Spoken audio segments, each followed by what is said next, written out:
Welcome to Global Village, and thank you very much for joining us today. We are very honored today. We're airing the program from Red Roof Studio, and we are very honored for both Rita and Colin giving us the opportunity to air the program from their studio. We have here also a co-host of the program today, Shannon. She's our co-host of Global Village. Welcome to the program, Shannon. Thank you. And we are very honored to have also both Rita and Colin. Welcome to the program. Thank you. Thank you. Well, Rita, I know a little bit about you, but please do tell everybody a little bit about yourself. How far back do we go? Where I came from, I was born and raised in Holland, and when I was 23, I followed my husband. He wasn't my husband yet, but we had been in Holland together. We were neighbors as kids, and we came to Canada in 1975, and then we came to Brooks. He had been in Edmonton for 3 months, and I came to Edmonton, and 2 weeks later we went to Brooks, and we've been here ever since. And we had our kids here, a boy, a girl, and another boy. And while I had my kids, and they were about teenagers, I went to university and I did my degree in art. And before that already, I've always been an artist. And I was teaching, once we were here on this acreage, I think I started teaching art because I had space and I could invite the kids to use my studio. I had a studio but now it's the bed and breakfast. And so I would teach kids after school art and summer camps I had. And so that has been going on for many, many years. And then eventually when we built this studio, the straw bale studio, we could really set up a good classroom and then that was after my university too, where I took artist therapy and then realized how an amazing thing art really is and what it can do for people. It has such healing aspects of it, besides being just wonderful to look at and expressing ourselves of who we are. Art is just everything to me, so I love to share that. I think, that's my life. My art is my garden and cooking and entertaining, of course. That's just not even a question. I wouldn't be here without you, Colin. So, I'm really glad we came to Canada and we had all these opportunities and we could do that here. And we've become Canadian citizens. And I'm very proud to be here and doing what we can do. Yes, thank you. Very proud to be a Canadian citizen too. Isn't that what I said? No. That's Canadian No. citizen. Yes. Yes, very proud. We never thought we would say that. We always look at the Americans and the patriotic, the flag and et cetera, et cetera. And then now we do actually the same thing, right? Yeah, I'm so proud to be Canadian, but we mean it. No, thank you very much. I think, Colin, okay, you want to tell us a little bit about... Okay, I was born in 1948 in Indonesia, from an Indonesian mother and an English father. And I think I stayed 2 years there, and then we went to Holland. And I got my education there, and I grew up in The Hague, the city of diplomats and the beautiful Dutch language. There you go. Remember? We speak good Dutch, okay? And the rest of Holland doesn't. Everybody has an accent. Yeah. Anyways, One way or another. so I went to school and did dairy technology, and I just came. I was in the army for 3.5 years. Went to South America for 1.5 years. Lived in Scotland, did some work there for school, etc., etc. So what army? The Canadian Army? Dutch Army. Dutch Army? Yeah, we were drafted. Yeah, and I stayed in a little bit longer because I had so much fun. Wow. Kind of. Yeah. So Indonesia also, they were part of the Dutch colony. In Indonesia was a Dutch colony, Okay. and I think in 49 they became independent. I'm not really sure. It might be 50 too, but Sukarno took over. Yeah. And remember, and yeah, and they kicked the Dutch out, and that was one of the reasons we went back to Europe. So. Well, I guess smart people come from Indonesia. You have Barack Obama, you have Colin. That's right. He Only the good ones come from Indonesia. There you go. There you go. That's. So when do you guys open the studio then? Okay, This is shall I studio. Shall I say Yeah, something? yeah, say you have the something. day. He Well, always has the numbers right. I had an art studio all along while we were here. Okay, yeah. But this building, I retired in 2002, and we kind of decided that I would go into photography, and then Rita would start teaching art and producing art, and we needed a background. I think that's how it started, right? And then our son Mark said, well, you know, you can just build a straw bale wall, make windows in it and doors, and then you have yourself a background, right? And so we started thinking about that. And then at a certain point we said, oh, what the hell, why don't we just build this damn thing, right? And that got bigger and bigger. Yeah. From a wall it became, well, I need 14 feet 16. for a backdrop. Yeah. And then I thought, well then if you have that, then I want a studio. And then we need a gallery because I want to show local artists in this place. And then I can have my classes in there. And if we have classes, then we need a bathroom. We need a kitchen to clean our hands and make some soup or have some coffee or tea. And then we need an office for you because he's the photographer, so he needs his computer and his printer and his other equipment for photography, digital. And then we needed a bathroom, a public bathroom, and then we have a storage space, because all the art supplies need to go in there, and a furnace room. And then my son said, well, why don't we put a little residence in the back? And then that could be a grandpa's place, is what he said initially. But he said, but really, I can stay there then, and then I develop the back, and we'll build more straw bale homes on this property. And I thought, sure, but just a little residence. So that ended up being a living room, kitchen, bathroom. Upstairs is a bedroom and a bathroom. So it's nice for a couple. It's lovely. So then we moved in here and then our home, because we were always I couldn't get out of the studio. We were here the whole day. And he was in his office the whole day. And then when it got dark, we would go to the bed and breakfast and sleep. And then next morning, we're back here. And finally, we said, you know what, we should just use that as a bed and breakfast. We can't part with that home. We've built that all together with the kids, that kind of from the beginning and up. And so now that's our bed and breakfast, and Colin runs that, and I run the studio, and I get to do my art, and he does photography and the bed and breakfast, and we're happier than ever doing what you're passionate about. Now I advise that to everyone. Do what you love to do, make that your career, and you'll never feel a day you're working. It's honestly, it's the best life we have right now. I love it. That's so wonderful to hear. That's it. That's my best advice for everyone. That's good advice. And your passion has spilled out into the community as well. How have you involved the communities and? I have always, well, for me, it has always been really important to teach this passion to kids. The younger, the better. The earlier you reach them, and I find that really curious to see how young they can really be too. So one of them was one of my friends, a physician in town. He had 2 daughters, and the third one was on the way. Now the 2 daughters I was teaching already. Third one was on the way. So every time after the baby was born, she would bring the third one and her little bassinet, set it on the table, and we do art. As soon as she could sit on my lap, I was very curious, how soon can you start with a child creating art? And so as soon as she could hold on to a pencil, I would say, I'd sit with her on my lap, because I was teaching the other girls, and then we'd sit there just holding the baby, and she would again hold the pencil and would say, dot, dot, dot, dot, dot, and she would go dot, dot, dot, dot, dot, and then we'd go zigzag, zigzag, zigzag. And so that was when she was about past 1, I think. Yeah. She was past 1. Honestly, she got the control of zigzag, circles, circles, circles. Zigzags, dot, dot, dot. Oh, and a line. And then I'd say, stop. And then she had a line. To see her watch what she could create, the difference between a circle or a zigzag.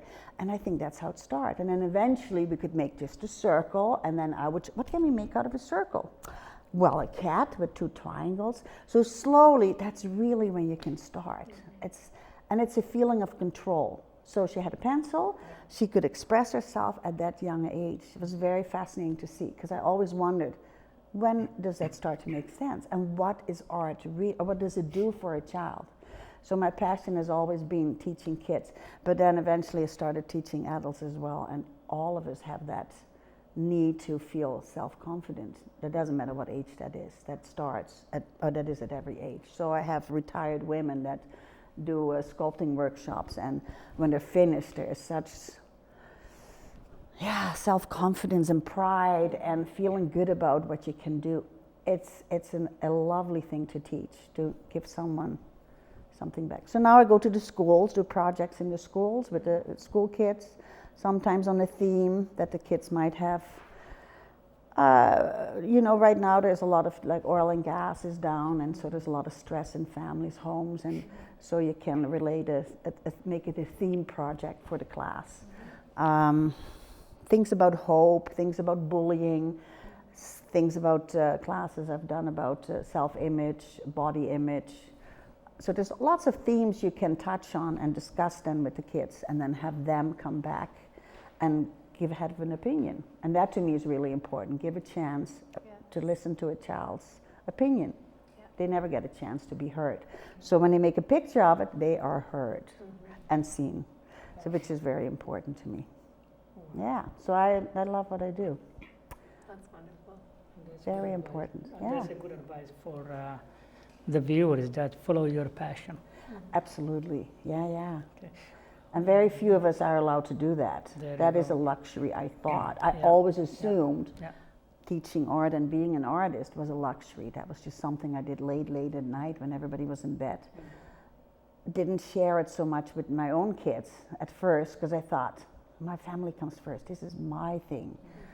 Now I realize the impact it has on your life, and now I think, no, the sooner the better. The sooner you can teach anyone to express themselves, it's only healthy. So now I want to go to the schools, conventions if I can, and make sure they understand it's not about making pretty pictures. It's about expressing yourself and having a thought and an emotion, and use your intellect to create something with. So you use your brain in a whole different way than you would with any other exercise. So it's very important to use your brain fully.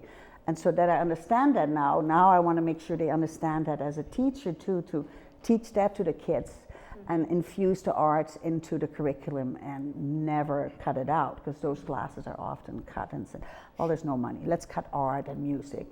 These should be mandatory, those classes. They're very important in a school.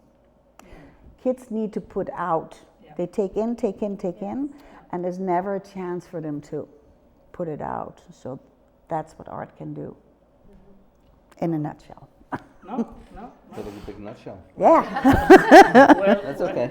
Well said, Mr. New Canadian. Yes.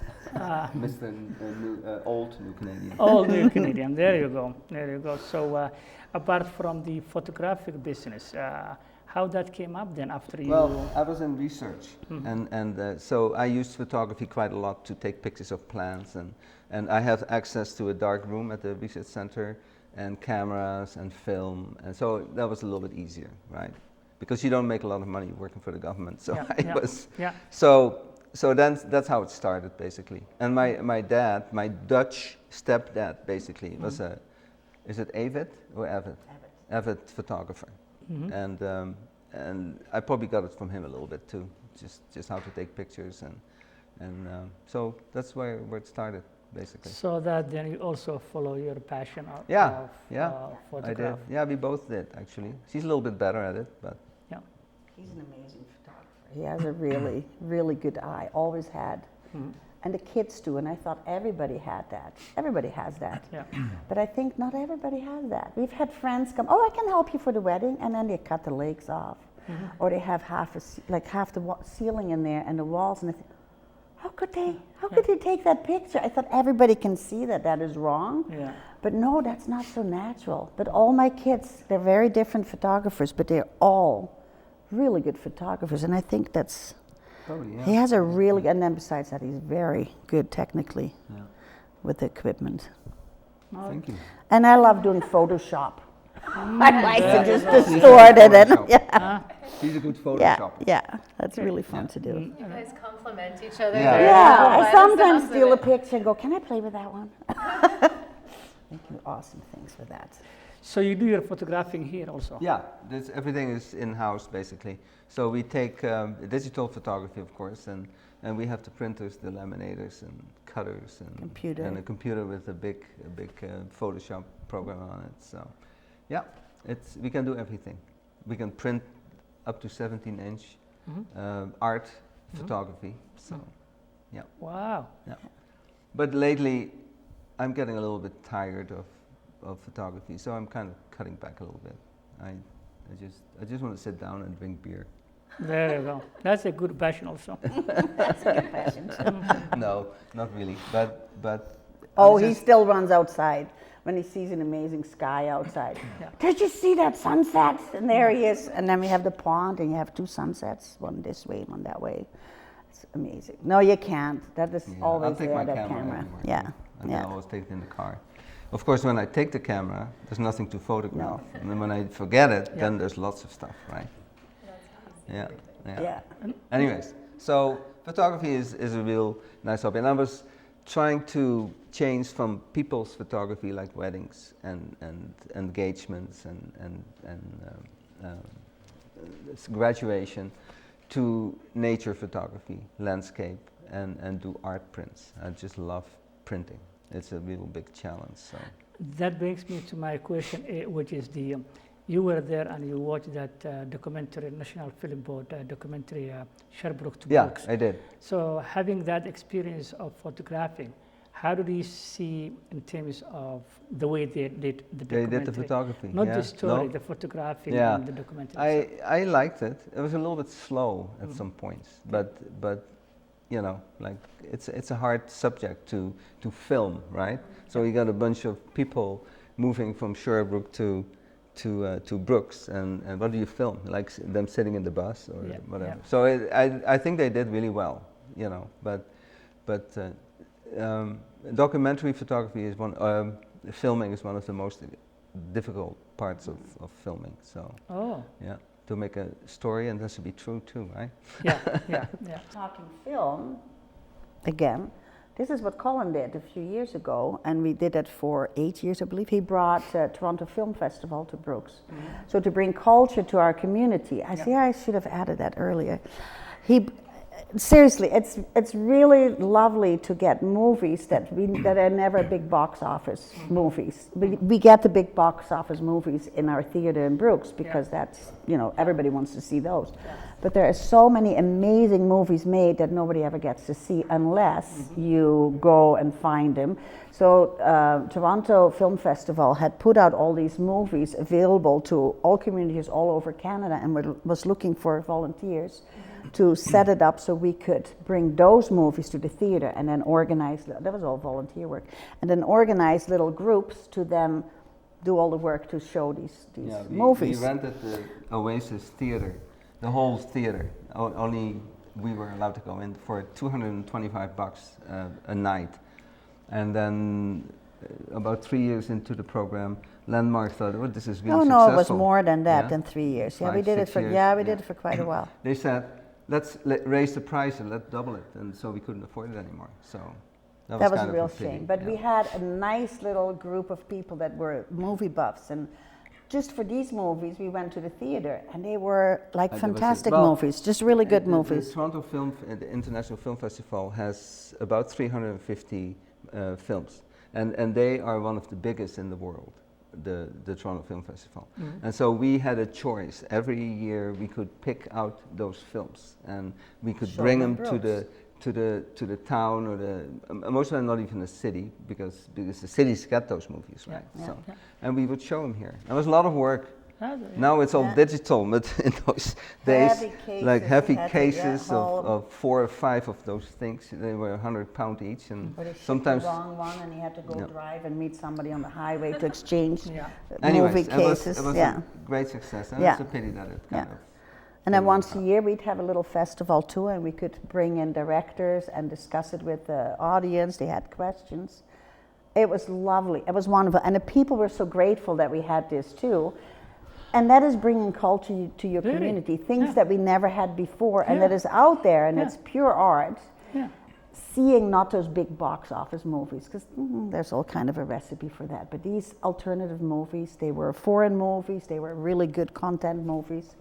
And then to bring that to Brooks was really, so eventually he did it by himself. He at first had a whole group that would pick the movies, but it ended up, at the end, he just did it. He said, I can do it all by myself. We don't need meetings, we can do it all. Pick up the So movies yeah, and he bring did all the out, work. run back And then we got priced out, and then it stopped. And then we thought, can we do it here? Because then we had the studio, and we thought, we can do anything in this space. We had a book reading, so people that would, what was it, not Carl Anderson, Livingston. Tom Livingston is that his name? from Jenner. Yeah, so he wrote a book, and he was here, and then we had musicians that came and performed while we had the book signing, and he was here still. He's an elderly gentleman, He had a stroke. Yeah. You never heard of Tom Livingston? I have. Yeah. yeah, so And that was really it was wonderful to quite have a something. local, And hero. they pulled a trick on Monty Solberg, who was a federal minister at the time. And they gave him A a passage reading, to the read, yeah. passage to read, where Tom's dog died. And so Monty was going through it, and after a little while, he just started to bawl. Yeah, that was so. Yeah. And then now we bring, we have in the winter, once a month we'll bring a concert in here because the acoustics are wonderful in this room. And then we turn the studio into a coffee room, and then we turn that into a bar, and I'll bring some food out. And then we have candlelight and a band on the stage there, and it's awesome. So we bring alternative music, so there's always country and western music around, but no jazz or folk Classic. or classic. We've done a lot of different concerts here. Just a few weeks ago, beautiful blues band. We all ended up dancing in here because it was so amazing. Nobody could sit anymore. He said, I'll do extra if you guys all get off your chair and dance, and I'll play a few more songs. So it ended up just an amazing evening. So another thing that, I like to enjoy music rather than go to the Settle Dome in a big concert hall. This is so up close with the artists, and they talk much more comfortable. They love it because nobody's supposed to talk, so everybody should be quiet when you're listening. So you hear their lyrics. That is their art form. They write these songs for a reason. You want to listen to their lyrics. And so that's what happens in a room like this, and then you can discuss it after, so the artist is there and very easily approachable. And they love coming here. They love having an audience rather than in a bar or in a huge concert hall. There is no contact with the audience, so this is quite unique and special. Then you can have a drink and a little bite to eat. How awesome is that? Some of them have That's- a little bit too much drink. That But happens sometimes, many. but no, it's that makes it. And every time we sit here and it happens, I kind of go, check mark, another one of this The straw. bucket list Honestly, is getting yeah, smaller and it's smaller. really awesome. Well, that happens in the middle of nowhere. We are on an acreage. And this place is getting this wonderful culture coming right here, and we can enjoy it. And we never had any of this when my kids were growing up. There was no culture for them to. Yeah. Well, there's hockey, that's considered culture, but in my mind, it is food, music, visual arts, sculpting, entertainment. Yeah, that's. But okay, no, that's good. Well, both of you been also from Holland. What do you think the advantage of a diverse community such as the one we have, Brooks or Count of Newell, in the 21st century economic growth for each community? What do you think the advantage is? The advantages? I think think- the whole world is going to turn into a multicultural. I mean, every country, travel is made so easy now, and whenever there's a disorder in some country, they need to go to a place where there's peace.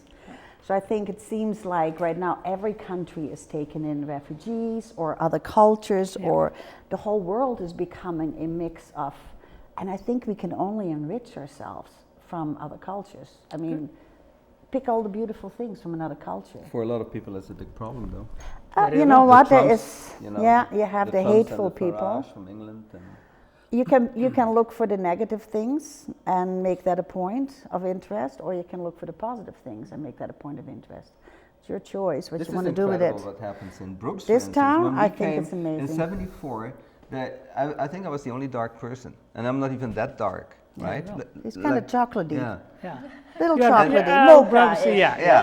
Yeah. Yeah. So, Yeah. so you know, you can count the Yeah. churches in this town was very conservative or social credit at the time. Yeah. And now, you know, look at what it is now. Really, it's And then look at the excess of food we have. Different cultures have different meals. They cook different. They teach us different things. Their music. I still wished we can create that more to share their music, their dance, their art, their whatever it is they have. It'll only enrich us. If you look at the positive things, what a wonderful thing. And Canada, well, I've said that to you before. I think Canada is the most wonderful country in the entire world because we do accept all the differences as, you know, you're welcome here. If you know, comply to the law, you're welcome. So all of us are welcome and can make a peaceful, harmonious life. Now, it doesn't always happen. You always have people that need to, oh, you're different from me, so therefore you're no good. That happens, but I mean, you have to overcome that, and it will be overcome. I think we're just all proving that, aren't we? Look for the beauty. That's right. You just have to look for the positives. I think since both of you speak Dutch or the Netherlands, we're coming to the end of the program. I think it would be nice in your own native language, Dutch, if you say welcome to Global Village. Oh, welcome to the program. It is almost the same. Het globale dorp. No, het globale dorp. Yeah, it would be in Dutch. Dorp, yeah. Welcome to Global Village Show. Welcome to Global Village Show. In het globale dorp. Ja. Welkom tot ons. Tot ons. Globale See, dorp. Dutch is so hard for me. It's hard to say. I go back but to you Holland. Get it together, Yeah. just like everything. It's like a 2x4. We don't have those in Holland ever. And so I would try to explain what's a 2x4 or a mountain bike. I said a bergfiets, and they would go, it's a mountain bike. There you It was the same word. So you want to say one more time then? Welkom tot ons werelddorp show. There you go. Okay. Daar ga je. There you go. There you go. So I think they will be able to edit, and that's going to be part of that Welcome to Global Village with different language. Yeah. Thank you very much for both of you. I think you're doing a great job, especially artists, for both of you. And we are very honored to have the program here airing. And it's great, and we hope to do next time also sometime in the future. Wonderful. And you're giving something back to the back to the community. And he's also the president of the New Regional Tourism Association. That's something that you guys are giving back to the community. Another positive thing. Another positive thing. There you go. No, thank you very much for both of you, Colin. Yeah, no problem at all. Thank you very much. Thanks, Shannon. Thank you very much. Thank you, Rita. Thanks. Yeah, thank you very much. This is the end of the program, Global Village, and we will have. I will leave Shannon to. She's our co-host of the Global Village today, also to say her piece today. Thank you very much for viewing this show. We wish you all the best. Enjoy your day.